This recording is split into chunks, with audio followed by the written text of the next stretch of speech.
cross my legs? Yes. You seem very concerned. You asked while you were doing it. Well, I can undo it. I was confused. No, you're fine. Okay.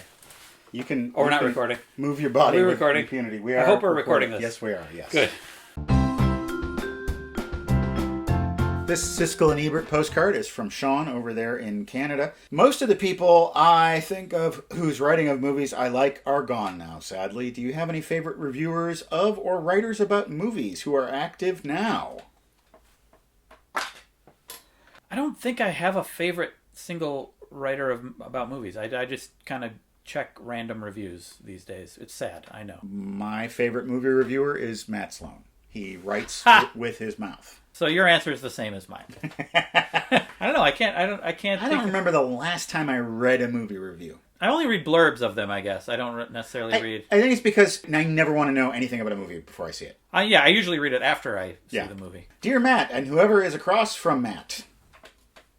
That's me. After watching since the Chad Vader days, we finally decided to reach out while on vacation in DC. We just wanted to say thanks for all of the years of laughter and great entertainment, and wanted to get your opinion on Metropolis, anime 2001. Seen it? Thanks again, Greg and Amy from Fitchburg, Wisconsin. Fitchburg, that's not far away. That's not far at all. You're supposed to catch those and hold on I'm supposed to keep holding on to them? Sure. I haven't seen Metropolis from 2001. I believe I have it on DVD around here somewhere. Got a lot of DVDs. I will say that the first time I watched Metropolis, me and a group of friends rented it, I think from Blockbuster, and it had a Freddie Mercury soundtrack to it. Oh, yeah. I've heard of that one. That was ridiculous. Here is something from Aaron in Hell's Kitchen. A letter. I'm going to open it up with my sword letter opener. Whoa. Careful with that. Huh? Nice. That's Johnny Carson. Yeah. A viewer named Jason wrote in recently and introduced the idea of the adaptation immersion tank. Something upon hearing about I realized I had inadvertently just done. The cinema immersion tank is where you watch the same movie 5 nights in a row and see what that does to your brain. The adaptation immersion tank is to watch or experience 5 different adaptations of the same story. So you could read a novelization, you could watch a movie, you could watch a different version of the movie. You could, Yeah. I read the book David Copperfield by Charles Dickens, and then read Demon Copperhead, the Pulitzer Prize-winning book by Barbara Kingsolver. Then I saw the excellent 1935 film directed by George Cukor with a great comic turn by W.C. Fields as Mr. Micawber. I also enjoyed the 2019 film version, The Personal History of David Copperfield, directed by Armando Iannucci. Great idea. Seen either of those? I have not seen either of those movies, no. I've not taken in any version of David Copperfield, except for The Magician. Just The Magician? Yeah. Go to our website, welcometothebasementshow.com. There are PayPal donation buttons there that you can click on and make a one-time or rolling monthly donation to support this show. Many people do this. You could be among their numbers. I'm going to say a short list of people who have been doing rolling monthly donations for Welcome to the Basement. Dan, Jonathan, Alexander, Grace, John, Kevin, Mara, David, Alessio, Mario, Stephanie, Eric, Michael, Jennifer, Peter, Ann, Ashton, Graham, Robert, Sarah, Maura, and Zach. There's going to be even more of these folks later on in the show. You could be one of them. Gary, you could do it. Get on the stick, Gary. And now viewer questions. Charles Smith II. Any more movie tropes you hate? For me, it is when someone has to fix something quickly and says something like, I need 2 hours. And the lead guy says, you got 1. That is a good one. Yeah, I don't like that one either. I just came up with one the other day. I was watching House of Gucci, which is a very boring Ridley Scott film. Mm-hmm. And they do this thing which has showed up in movies 100 times, where someone is going through something really difficult, really overwhelming, and they're sitting in the bathtub and just dripping, and then suddenly the head just goes under the water. Yeah. That is such a tired old chestnut. That Ridley Scott would do that in 2021, I think that movie came out. One that comes to mind for me right away is when someone says, "Okay, now in English."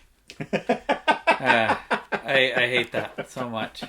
Come up with a new way to say that. I went on our Facebook fan page and I polled our viewers to see if they have any questions for my guest, Craig Benzine, Wheezy Waiter himself. You did? Maxwell Stewart James. Have you ever walked out of a movie or forced to leave when with a group of friends walked out? I wanted to walk out of the Ang Lee Hulk movie. Okay. It was so packed that my friend and I had to sit in different parts of the theater. So I had to stay. Oh, yeah. And I definitely, that would have been the first movie that I walked out on. I really didn't like that movie. Huh. Crow Little. Coffee, tea, or both? Lately, tea. Like, I've been obsessed with coffee most of my life, but I've recently kind of quit because I had some GI issues. So is the answer tea or is it both? We'll say both. I wish I could say both, but I just can't drink tea. Yeah. Don't like it. I don't like the taste of it. Have you tried matcha? No.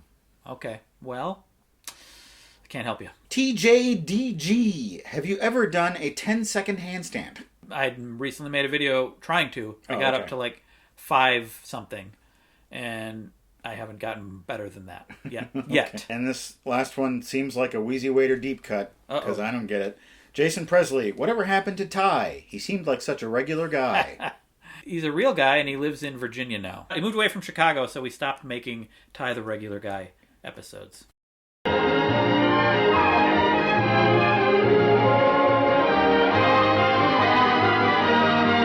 Nice.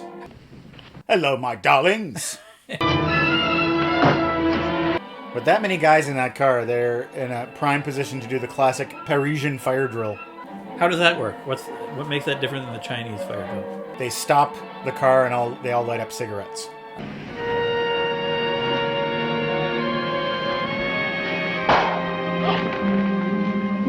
Oh, pardon my orgasm, Mr. Grant. I'm just a big fan of your work. Continuez votre travail et laissez-moi faire, je vais lui parler. Why are their hats so tall? Why do classic chefs, why so tall? I know, you're gonna knock it off when you walk through a doorway. They could wear a short hat. I've never seen you so angry. I don't get it. I was in the resistance. Did you kill many people? 72. You're a mass murderer, as well as a burglar. I'm hungry. What about opening that picnic basket? Calm down, Yogi Bear. Poulet! Oui, un poulet! Broke the car. Ne fumez pas. A lot of times in my P.O. box I get records, and when I do, I listen to them, and I got 2 to talk about today, and you listen to them as well. I did. The first one we got is Outrage Is Now by Death From Above. I believe it's Death From Above 1979. It is, yes. There they are right there. I listened to this. I listened to much of it, and I liked it. It's very good. I mean, I've heard them before. I didn't hear that any whole album of theirs. Very good rock and roll music. I'm trying to figure out who they sound like. The singer sounds like Jack White. Yeah. The guitar sounds, it's sustained guitar sounds. Yeah, guitar like riffs. delay. Yeah. There's some of that. It's almost like heavy metal, but it's like indie rock heavy metal mixed together in a nice way. But I gotta show off this vinyl. I have never seen like this before. This is great. Look at that. Ooh. Look at that. Like a green splotch. Yeah, right in the middle. Yeah. And then it's clear on the outside. It's pretty cool. Mitski, Be the Cowboy. Yes. Enjoyed it. Yeah, really good. There's one song. It's called Washing Machine Heart. Washing Machine Heart. That's it. Love that song. Yeah. Love it. I listened to it after you told me to listen to this. I listened to that song like 5 times. This album cover looks nothing like this music sounds. I thought this was some sort of like pop diva kind of thing, but this is indie rock stuff. Very good. Enjoyed both of these a lot. Would you like to read the rest of our donors? Sure. Michael, Katrine, Matthew, Robert, James, Lewis, Melanie, Ella, Grant, Kempson, Elizabeth, William, Nicholas, Evan, Adam, Mitchell, Emily, Ralph. All right. Thank you all. We've got one package to open there. Let's open it up. Ooh. It's another single from T.A. Epley. Taking risks with discs obscure and arcane, procured and profane. Ooh, he's in a poetic kind of mood. Enjoy this treasure with extra texture, mercury wild and thin. We send you records and you listen to them. That's beautiful. Yeah. You're a song lyrics guy. Yeah, sometimes. You should put that to music. Give it to me, I'll do it. I'm kind of a yes man. I have a trouble saying no to new projects. The Autumn Stone by the Small Faces. Backed with Me, You, Back... That font is impossible to read. Me, You, and Us Too. I believe they were the Small Faces before they became the Faces. And I don't know if Rod Stewart was the lead singer of the Small Faces or the Faces. This is the 60s. Okay, yeah. I think the small faces were the more interesting kind of experimental version of the faces. I mean, because faces they sound pretty regular. Small faces sound weird. I am looking forward to listening to this. Thank you, TA. Well, Craig, thanks for coming and hanging out with me in my basement. Thank you for having me here. I always love doing this. All right. In fact, it gets better every time. This is the best of all the times I've done it. This is the second time. Yes, right. It's true.